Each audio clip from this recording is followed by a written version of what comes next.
Hello and welcome to another video. Today here I will react to is the United States becoming a dystopia? From Second Thought, link in the description. I hope you will enjoy it. Please subscribe to my channel and let's go! This episode and others like it are made possible by the generous support of my patrons on Patreon. If you'd like to help support my channel and get early access to every video, consider becoming a patron at patreon.com/secondthought. When I would become a member of any channel, or when I would give any money to any YouTuber, it would be Second Thought. And I have enough money, I will do it. I like him, I like his work, he's a socialist, I like his political view, and I would like to support him, but I have not enough money at the moment. Once upon a time, the human race had a Is it? Yeah, it's age quality. Dream. A vision of the future where we had evolved beyond our petty military conflicts, where every human was guaranteed equal rights, where we had time to spend with friends and family, to pursue hobbies and trades, and to do meaningful work that we enjoy. There is some work done next to me, so in a moment, if to do with it, I hope it's not too bad. Not because we had to, but because tedious, unpleasant labor had been handed off to automated systems, leaving humans the time to just live, to really experience what life is all about. As we approach the year 2022, I think it's safe to say that vision is no closer today than it was 100 years ago. In fact, the consensus seems to have shifted away from this utopian vision of the future and towards something much less pleasant. In this episode, we're going to attempt to analyze some trends in the United States as we creep ever closer to techno-dystopia. There's a trend in modern entertainment. We used to see a lot of optimistic movies and TV shows, where the future was depicted as bright, happy, and peaceful. There were exceptions, of course, but the general feeling towards the far future was one of hope. These days, that's no longer the case. Scroll through any list of movies and TV and you'll notice a pattern. Just about every bit of media dealing with the future now has a decidedly pessimistic tone. The Hunger Games, The Maze Runner, Divergent, Oblivion, Altered Carbon, Snowpiercer, The Expanse. Even kid-friendly movies like WALL-E have a deeply dystopian undertone. What's behind this trend? Well, if you take a look around, it shouldn't be hard to find the catalyst. People today are more unsure about the future than at perhaps any point in modern history. Every day we wake up and there's a new catastrophe. And the reason for all of this is because of capitalism, which destroys us all, and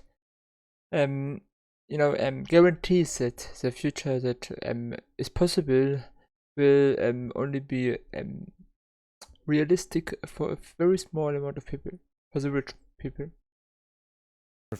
Massive wildfires, record-breaking heat waves, disappearing glaciers, melting permafrost, political instability, new diseases. People are afraid. And one way we like to cope with our fear and uncertainty is by turning off and watching a movie. Dystopian fiction is increasingly common these days for a couple of reasons. First, it's weirdly comforting. We can watch Snowpiercer and say, well, at least my life isn't that bad.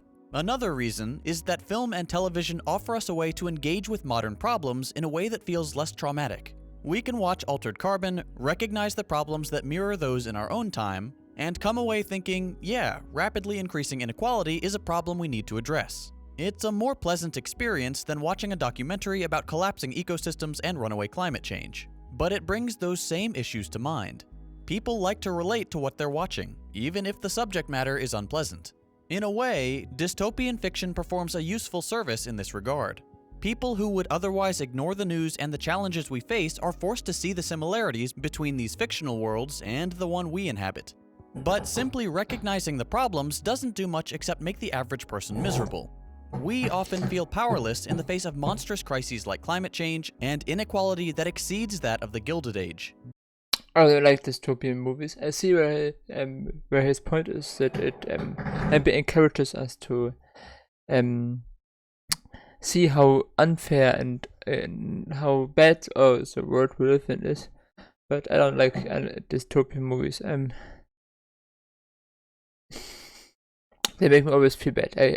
Because I know also for the rest of the day how terribly the world is we live in some ways. We have so much potential in what we could do, but so less of the things we could do, we also really do. Sometimes there's a glimmer of hope. For example, the thing I mentioned in the Mormon episode about France, that they would not immediately fire back a nuclear rocket if Russia would use one. So there are some small glimpses of hope, but all in all, it's very depressive. But we're not as helpless as we might feel. We'll get to that a bit later, but first, we need to take a look at where the US stands on the dystopia timeline. Okay, picture a generic near-future dystopia. What do you see? Grimy cities, pollution, crushing poverty juxtaposed against glistening neon towers, and usually a handful of massive, all-powerful corporations running the show. That description may already be ringing alarm bells in your head, but let's break it down a bit. Good dystopian fiction usually relies on a handful of tropes. Some kind of environmental collapse, absurd levels of wealth inequality, and powerful technocrats ruining lives and often the planet to fund their empire and their megalomania. Let's evaluate the United States based on these three factors.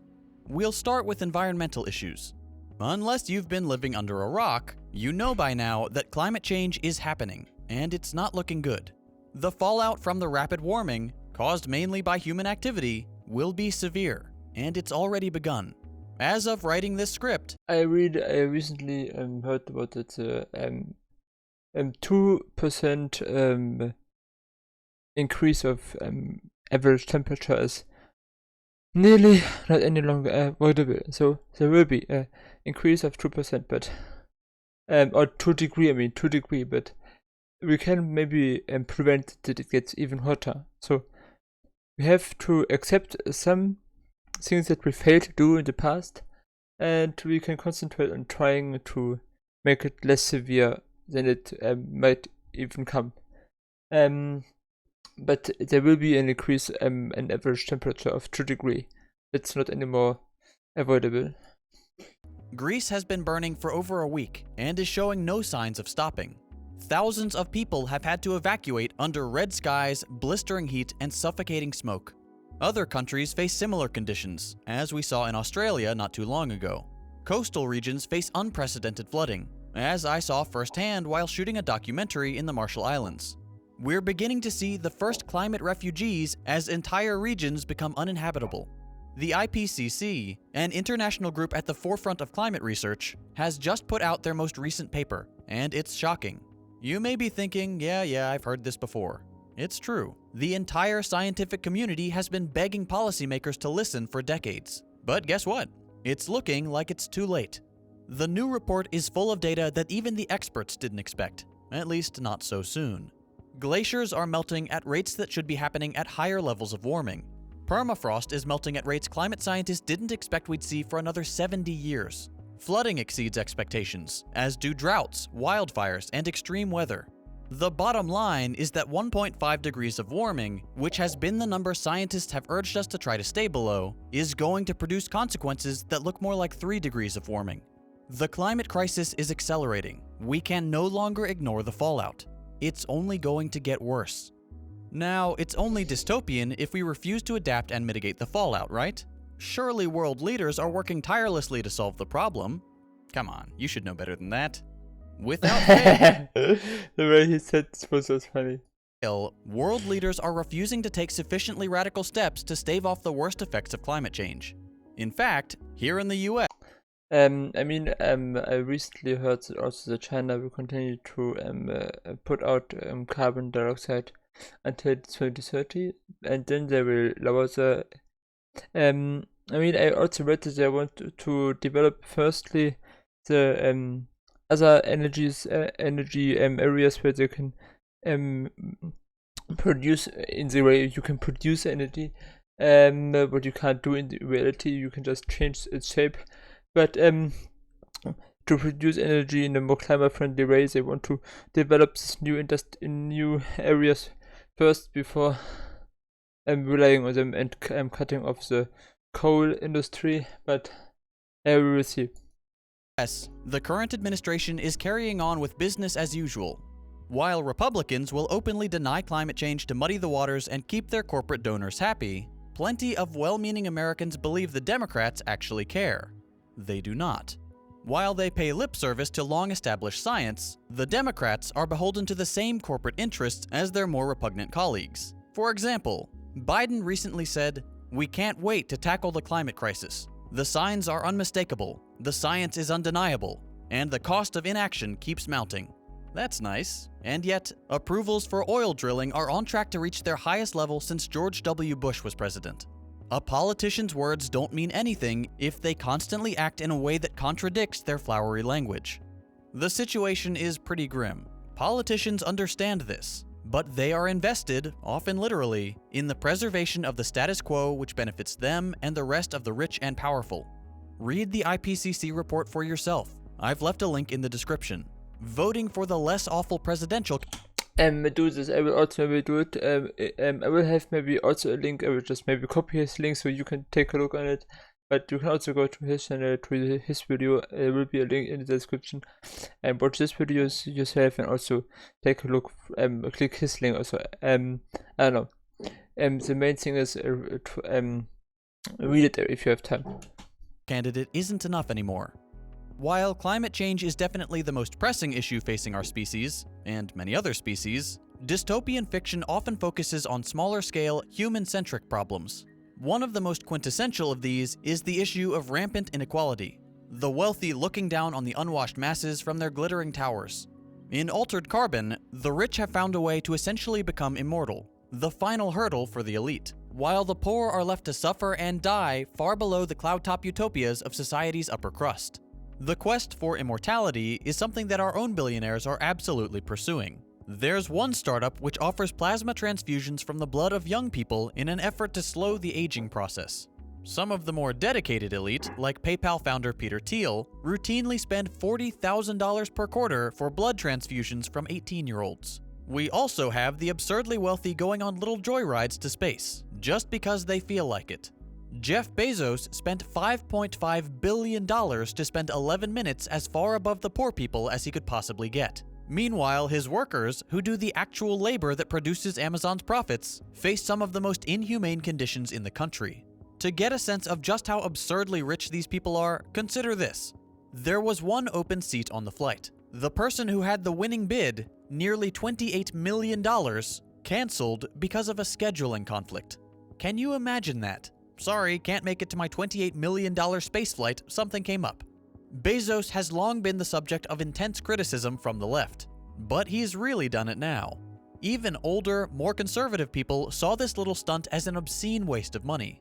In a way, I'm glad it happened. It is nearly impossible for people to understand just how much money our modern-day robber barons have hoarded. Watching Jeff Bezos blow $5.5 billion on an 11-minute joyride helps put it in perspective. That 5.5 it's just insane. The only thing I heard about is that also the actor who played as Kirk was on board. But I mean, it's just it's still a waste of money. So that's the biggest thing you can say about it. A terribly waste of money for nothing, for 11 minutes of. I mean, if society would be so good and so well off for everyone, then you could also fly to space for fun. But we are far from this, so yeah. $5 billion doesn't even put a dent in his wealth.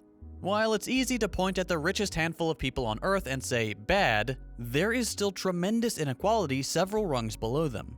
For example, Jamel Brown, a hospital janitor in Missouri, was awarded Employee of the Month after contracting COVID trying to keep other people safe. For his efforts, he was given a $6 voucher to the hospital cafeteria. Meanwhile, the CEO, who has likely never set foot on the premises, got a 13% raise to $30.5 million. This executive receives 1,000 times the compensation of workers society called essential for 6 months and then cast aside. Jamel Brown, once considered an essential worker, can't afford his own apartment and hasn't gotten a raise in 2 years. Absurd, offensive stories like these really help. I heard this too, that 50, 60 years ago, the difference between the normal worker and the boss was maybe 25 times the amount, and today it's 1,000, or at least much higher, and in this case maybe even it was 1,000.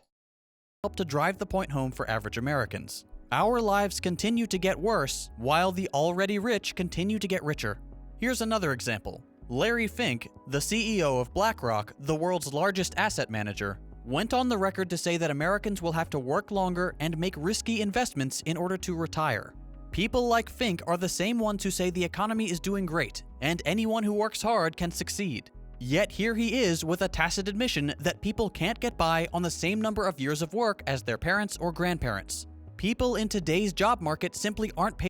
And BlackRock is also where Friedrich Merz, a German politician, is also on one of the highest seats. So I'm not sure about the one of the highest, but very high, and he earns a lot of money. Paid enough money to save for retirement.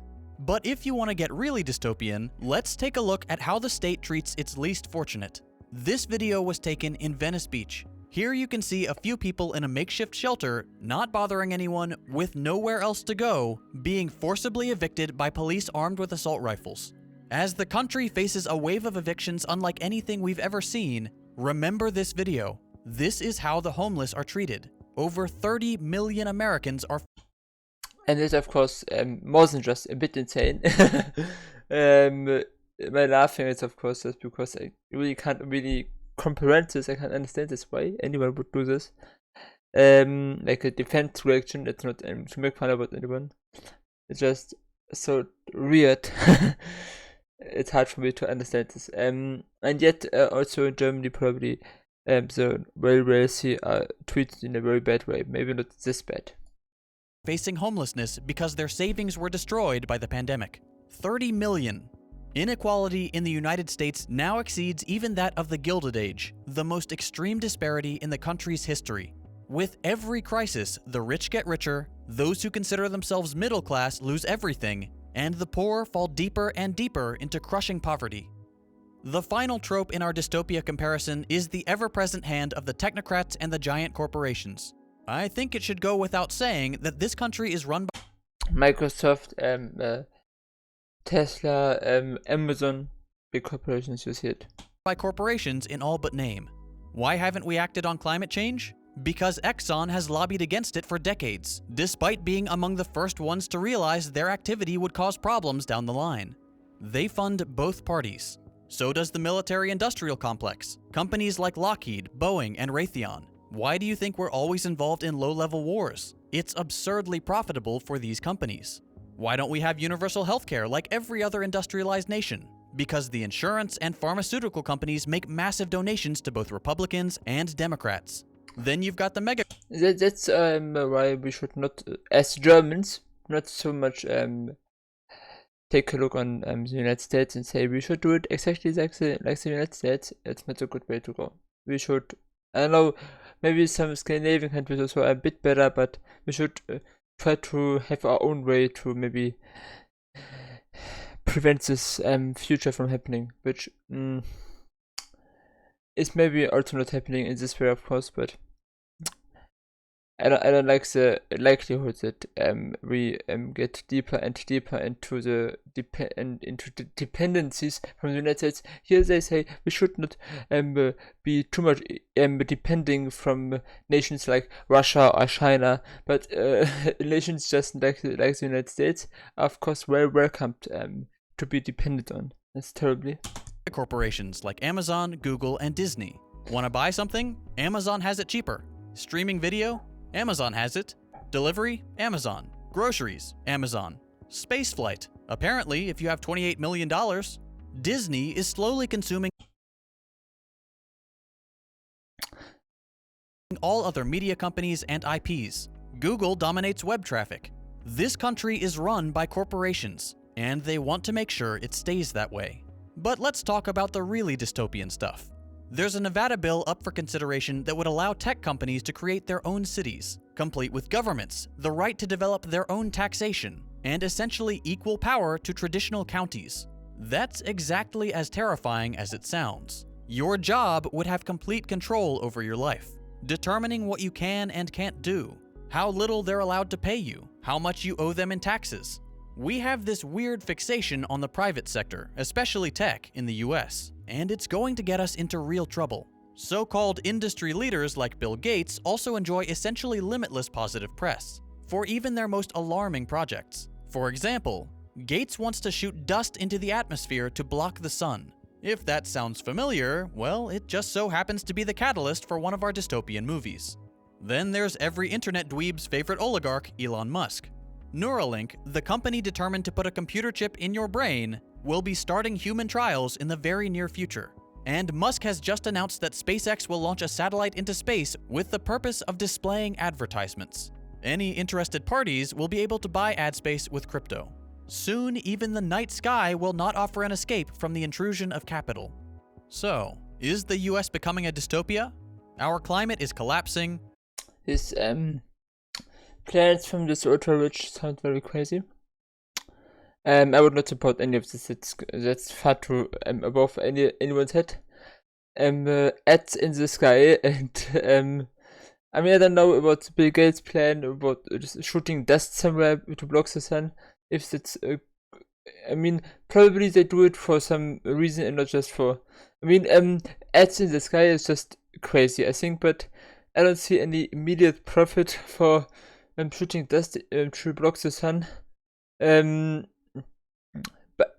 But maybe there's also something crazy about this, probably, or there's something which easily goes wrong and then it's something crazy. But yeah, ads in the sky. Musk is really a crazy idiot, in my opinion. Maybe not an idiot, but he's crazy. And we should not. I mean, also maybe right now this video is older. This video is a year ago, so maybe with buying Twitter he shoot himself in the legs a bit. There's some funny things which probably happens to Twitter now. Inequality is. Yeah, that's crazy. Elon Musk is crazy, in my opinion. So let's continue. At its worst level ever. Our politicians are corrupt and in the pocket of massive corporations. Millions of Americans are on the brink of eviction, at which point they will be threatened with state violence. Tech startups may soon have their own autonomous cities where they will have complete control over the inhabitants. We've got space billboards on the way, and people are lining up to get microchipped by the world's least responsible Twitter troll. I don't think it's a stretch to say that the US is not becoming a dystopia. It already is one. We just don't have the flying cars or cyberpunk aesthetics. So, what can average people do about this? I'm not going to. That's going to be interesting. Now we can come to until now it was just how everything was bad. Now we can maybe hear about how we can prevent this from happening. Lie. We face some serious problems, including the biggest one humanity has ever faced. But we're never powerless. The best thing you can possibly do is get involved somewhere. Every little bit helps. Want to organize your workplace for better conditions? Join the IWW or another union applicable to your field. Want to build political... Okay, here that's of course things which are only helpful for United States American, so not for me. Power? Join an organizing group or a socialist party. Start small. See if there's something you can do to help your neighbors. Look around to see if you can find a local mutual aid effort. Building community resilience is critical to weathering crises. A group of people working together is much stronger than a bunch of isolated strangers. If you like to read, start a reading group. Introduce people to anti-capitalist ideas and help them learn about alternatives. If you're good at graphic design, see if your local union, Socialist Party branch, or DSA chapter needs help producing posters or flyers. There's always something we can do to lend a hand. It may not seem like much to you, but by working together, we can make a big difference. Take care of yourself, help others where you can, and throw sand in the gears of the machine. If our elected representatives and their corporate overlords continue to make our lives worse at every turn, if they aren't going to fix these massive problems that they've created, we need to do it ourselves. I mentioned at the beginning of this video that this kind of content is made possible by my patrons on Patreon. When I decided to make the shift from general interest stuff to more radical political content, I knew I ran the risk of sinking my channel and losing my ad revenue and sponsors. These days, it's pretty hard to get a sponsor on my videos. I have one reliable one, and they're great, but for the most part, I'm having to rely on the generous support of viewers like you. If you appreciate the work I'm doing, and you're able to chip in even $1 a month, I would greatly appreciate the support. As a little show of that appreciation, Every patron, regardless of donation amount, gets early access to every video, as well as access to our patrons-only Discord server. It's a great place to hang out, chat with other like-minded people, or learn about socialist theory in our book club. I'm also pretty active in the server, so you're always welcome to ping me to ask a question or just say hi. You can find my Patreon, join our growing Discord server, and get early access to every video at patreon.com/secondthought. If you enjoyed this video, consider dropping a like. If you hated it, a thumbs down. You can check out my previous videos by clicking the links on your screen. Thanks for watching, and I'll see you next week.